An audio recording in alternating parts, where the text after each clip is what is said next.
ಅದ್ದೂರಿ ವೆಚ್ಚದ ಸಿನಿಮಾ, ಬಹಳ ತಾಕತ್ತಿರುವಂತಹ 4 ಪಾತ್ರಗಳನ್ನು ನಿಭಾಯಿಸಿದಂಥ ದುಷ್ಯಂತ್ ವೇದಿಕೆಯಲ್ಲಿ. ಮೊದಲನೇದಾಗಿ ನಮ್ಮೆಲ್ಲರ ಪ್ರೀತಿಯ ಶಂಕರ್ ನಾಗ್ ಸರ್ ಅವರ ಹುಟ್ಟುಹಬ್ಬ ಇವತ್ತು. ಅವ್ರನ್ನ ನೆನೀತಾ, ಅವರ ಗತವೈಭವನ ನೆನೀತಾ ಮಾತ್ರ ನಾನು ಪ್ರಾರಂಭ ಮಾಡ್ತೀನಿ.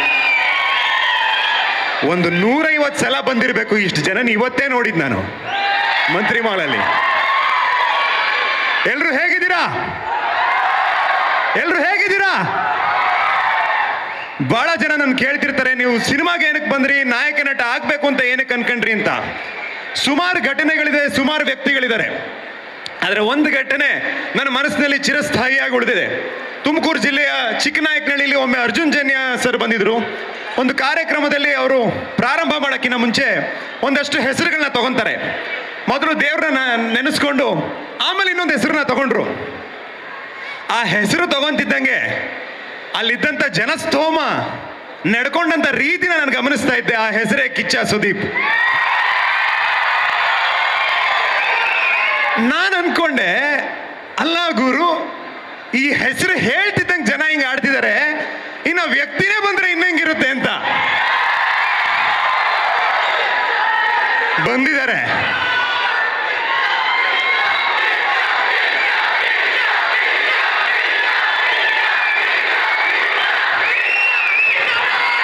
ಆ ವ್ಯಕ್ತಿನೇ ಬಂದ್ರೆ ಹೇಗಿರುತ್ತೆ ಅಂತ ಅನ್ಕೊಂತಾ ಇದೆ. ಅದು ನನ್ನ ಸಿನಿಮಾ ಟ್ರೈಲರ್ ರಿಲೀಸ್ಗೆ ಬಂದಿದ್ದಾರೆ ಅಂದ್ರೆ ನನಗೆ ತುಂಬಾ ಖುಷಿ ಆಗ್ತಾ ಇದೆ. ತುಂಬಾ ಖುಷಿ ಸರ್, ನೀವು ಬಂದಿರೋದು, ನೀವು ನಮ್ಮ ಗತವೈಭವ ಚಿತ್ರಕ್ಕೆ ಬೆನ್ನೆಲುವಾಗಿ ನಿಂತಿರೋದು ನಮ್ಗೆ ಬಹಳ ಖುಷಿ ಇದೆ. ಒಂದು ಅವ್ರನ್ನ ಭೇಟಿಯಾದಾಗ, ನಾನು ಮೊದಲನೇ ಬಾರಿ ಭೇಟಿಯಾಗಿದ್ದು ಇತ್ತೀಚೆಗೆ ಈ ಕಾರ್ಯಕ್ರಮ ಕರೆಯೋಕ್ಕೆ. ಹೇಗೆ ಬರಿಗೈಯಲ್ಲಿ ಹೋಗೋದು ಅಂತ ಒಂದು ಉಡುಗೊರೆನ ತಗೊಂಡು ಹೋಗಿದ್ವಿ. ನೋಡ್ಬಿಟ್ಟು very nice of you, but ಒಳ್ಳೆ ಕೆಲಸ ಮಾಡ್ತಿದ್ದೀರಾ, ನಿಮಗೆ ಸಪೋರ್ಟ್ ಮಾಡಬೇಕು ಅಂತ ನಾನು ಇದ್ದೀನಿ, ನೀವು ಬರಿಗೈಯಲ್ಲಿ ಬಂದರೆ ನನಗೆ ಇನ್ನೂ ಸಂತೋಷ ಆಗುತ್ತೆ, ಇದನ್ನೆಲ್ಲ ಆಗಾಗ ಬರ್ತಾ ಇರಿ, ಹಾಗೆ ಬನ್ನಿ, ಇದೆಲ್ಲ ತಗೊಂಬರ್ಬೇಡಿ ಅಂತಂದರು. ಅದವ್ರ ದೊಡ್ಡತನ.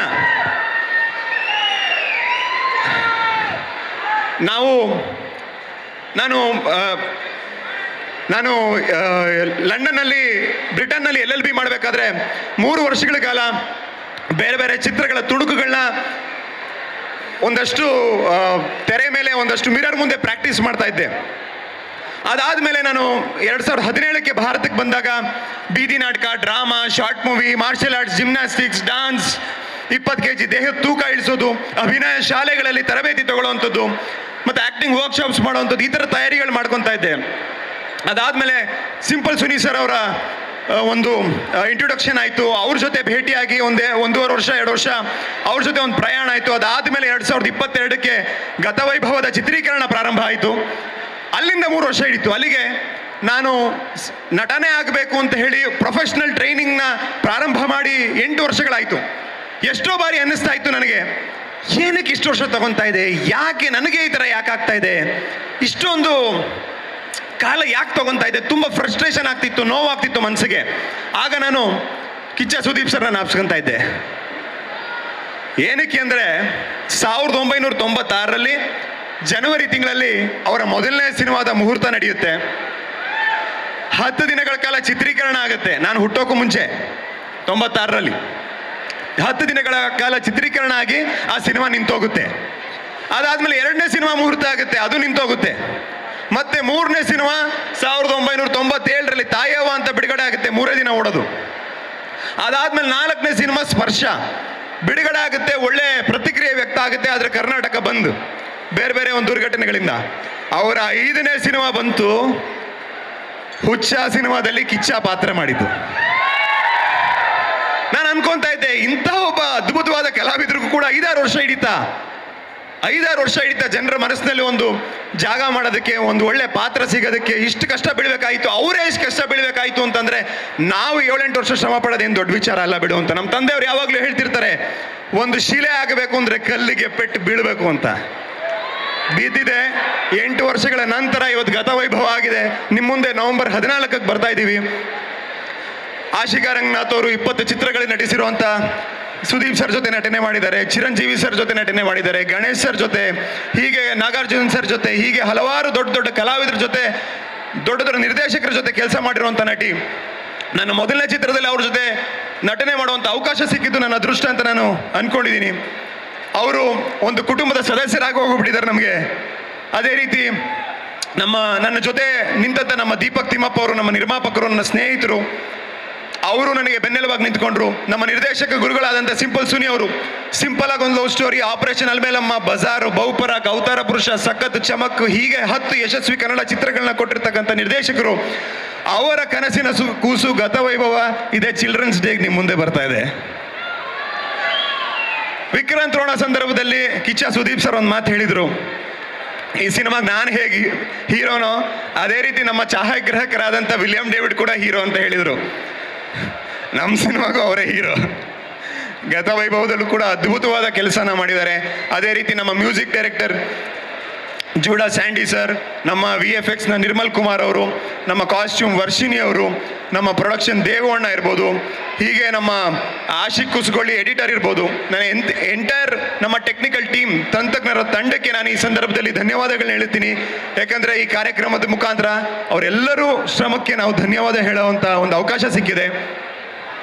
ಒಂದು ನನಗೆ ನೆನಪಿರುವಂಥದ್ದು, ಪ್ಯಾನ್ ಇಂಡಿಯಾ ಅನ್ನೋ ಪದ ನಿಮ್ಮ ಕಿವಿಗಳಿಗೆ ಯಾವಾಗ ಬಿದ್ದಿದ್ದು? ಯಾವ ವರ್ಷದಲ್ಲಿ ಪ್ಯಾನ್ ಇಂಡಿಯಾ ಅನ್ನೋ ಪದ ಯಾವ ವರ್ಷದಲ್ಲಿ ಬಿದ್ದಿದ್ದು ನಿಮ್ಮ ಕಿವಿಗೆ? ನಿಮ್ಮ ಕಿವಿಗಳಿಗೆ ಪ್ಯಾನ್ ಇಂಡಿಯಾ ಅನ್ನೋ ಪದ ಬೀಳಕ್ಕಿಂತ ಮುಂಚೆ ಪ್ಯಾನ್ ಇಂಡಿಯಾ ಸ್ಟಾರ್ ಅವರು. ಆ ಪದನೇ ಗೊತ್ತಿರಲಿಲ್ಲ ನಮ್ಮ ಜನಕ್ಕೆ, ಆವಾಗಲೇ ಪ್ಯಾನ್ ಇಂಡಿಯಾ ಸ್ಟಾರ್ ಅವರು. ಅವರು ಬಹಳ ಒಬ್ಬ ಒಳ್ಳೆ ತಂತ್ರಜ್ಞರು ಕೂಡ, ಟೆಕ್ನಿಕಲಿ ತುಂಬ ಸೌಂಡ್ ವ್ಯಕ್ತಿ. ಅವರು ಸಿನಿಮಾದ ಗ್ಲಿಮ್ಸಸ್ಗಳು, ರಶಸ್ಗಳನ್ನ ನೋಡಿ ತುಂಬ ಚೆನ್ನಾಗಿ ಬಂದಿದೆ, you are looking good man, you done a good job, you done a good job, looking good man ಅಂತ ಹೇಳಿ ತುಂಬ ಪ್ರಶಂಸೆ ವ್ಯಕ್ತಪಡಿಸಿದ್ರು. ಸಿನಿಮಾ ಸ್ಕೇಲ್ ಬಗ್ಗೆ, ಬಜೆಟ್ ಬಗ್ಗೆ ಒಳ್ಳೊಳ್ಳೆ ಮಾತುಗಳನ್ನ ಆಡಿದ್ರು. ಈಗಲೂ ಕೂಡ ಮಾತಾಡ್ತಾರೆ ನನ್ನ ನಂತರ. ಸೊ ಅವರಂತ ಒಬ್ಬ ಟೆಕ್ನಿಕಲಿ ವಿಚಾರವಂತರು ಬಂದು ನಮ್ಮ ಸಿನಿಮಾಗೆ ಬೆನ್ನೆಲುಬಾಗಿ ನಿಂತ್ಕೊಂಡಿರುವಂಥದ್ದು, ಒಳ್ಳೊಳ್ಳೆ ಮಾತುಗಳನ್ನ ಆಡಿರುವಂಥದ್ದು, ನಮಗೆ ಪ್ರೋತ್ಸಾಹ ಕೊಟ್ಟಿರುವಂಥದ್ದು ಬಹಳ ದೊಡ್ಡ ವಿಚಾರ. ನವೆಂಬರ್ 14ಕ್ಕೆ ಗತವೈಭವ ನಿಮ್ಮ ಮುಂದೆ ಬರುತ್ತೆ. 4 ಸಿನಿಮಾನ ಒಂದೇ ಟಿಕೆಟ್ ದುಡ್ಡಿಗೆ ನೋಡ್ತೀರಾ? 4 ಸಿನಿಮಾನ ಒಂದು ಟಿಕೆಟ್ ದುಡ್ಡಲ್ಲಿ ನೋಡ್ದಂಗೆ. ಪುನರ್ಜನ್ಮದ ಕಥೆ ಇದು. ದೇವಲೋಕದ ಸಮುದ್ರ ಮಂಥನದಿಂದ ಹಿಡಿದು 1498ರಲ್ಲಿ ಭಾರತಕ್ಕೆ ಸಮುದ್ರ ಮಾರ್ಗವನ್ನು ವಾಸ್ಕೋಡಗಾಮ ಕಂಡುಹಿಡಿಯೋದ್ರಿಂದ ಹಿಡಿದು ಮತ್ತು 20ರ ಶತಮಾನದಲ್ಲಿ ಒಂದು ಸ್ವತಂತ್ರ ಸಂಗ್ರಾಮದ ಸಂದರ್ಭದಲ್ಲಿ ಒಬ್ಬ ಕಂಬಳ ವೀರನ ಕಥೆ, ಅಲ್ಲಿ ಒಂದು ತುಂಬ ಡಿವೈನ್ ಒಂದು ಲವ್ ಸ್ಟೋರಿ, ಒಂದು ನಿಷ್ಕಲ್ಮಶವಾದ ಪ್ರೀತಿ, ಇದೆಲ್ಲದೂ ಕೂಡ ಪ್ರಸ್ತುತ ಇವತ್ತಿಗೆ ಕನೆಕ್ಟೆಡ್ ಅನ್ನೋ ರೀತಿ 4 ಜನ್ಮದ ಕತೆ ಗತವೈಭವ ನಿಮ್ಮ ಮುಂದೆ ಬರ್ತಾ ಇದೆ. ಸುದೀಪ್ ಸರ್ ಕೂಡ ಮೆಚ್ಚಿ ನಮ್ಮ ತಂಡಕ್ಕೆ ಆಶೀರ್ವಾದ ಮಾಡೋದಕ್ಕೆ, ಬೆಂಬಲ ಕೊಡೋದಕ್ಕೆ ಇಲ್ಲಿ ಬಂದಿದ್ದಾರೆ. ಇಷ್ಟು ದೊಡ್ಡ ಸಂಖ್ಯೆಯಲ್ಲಿ ಬರ್ತೀರಾ ಅಂತ ನಾನು ಅನ್ಕೊಂಡಿರಲಿಲ್ಲ. ಎಲ್ಲರೂ ಬಂದಿದ್ದೀರಾ. ನಮಗೂ ಕೂಡ ಸುದೀಪ್ ಸರ್ ಇಂದ ಮಂತ್ರಿ ಮಾಲ್ನು ಈ ಥರ ನೋಡುವಂಥ ಒಂದು ಅವಕಾಶ ಸಿಕ್ಕಿದೆ. ಹಾಗಾಗಿ ನಿಮ್ಮೆಲ್ಲರಿಗೂ ಧನ್ಯವಾದ ಹೇಳ್ತಾ ನನ್ನ ಮಾತನ್ನು ಮುಗಿಸ್ತೀನಿ. ಜೈ ಹಿಂದ್, ಜೈ ಕರ್ನಾಟಕ ಮಾತು. ಕ್ಷಣ ಕ್ಷಣದ ಸುದ್ದಿಗಳಿಗಾಗಿ ಫ್ರೀಡಂ ಟಿವಿ ಸಬ್ಸ್ಕ್ರೈಬ್ ಮಾಡಿ, ಲೈಕ್ ಮಾಡಿ ಹಾಗೂ ಫಾಲೋ ಮಾಡಿ. ಹೊಸ ಸುದ್ದಿಗಳ ನೋಟಿಫಿಕೇಶನ್ಗಾಗಿ ಬೆಲ್ ಐಕಾನ್ ಮೇಲೆ ಕ್ಲಿಕ್ ಮಾಡಿ.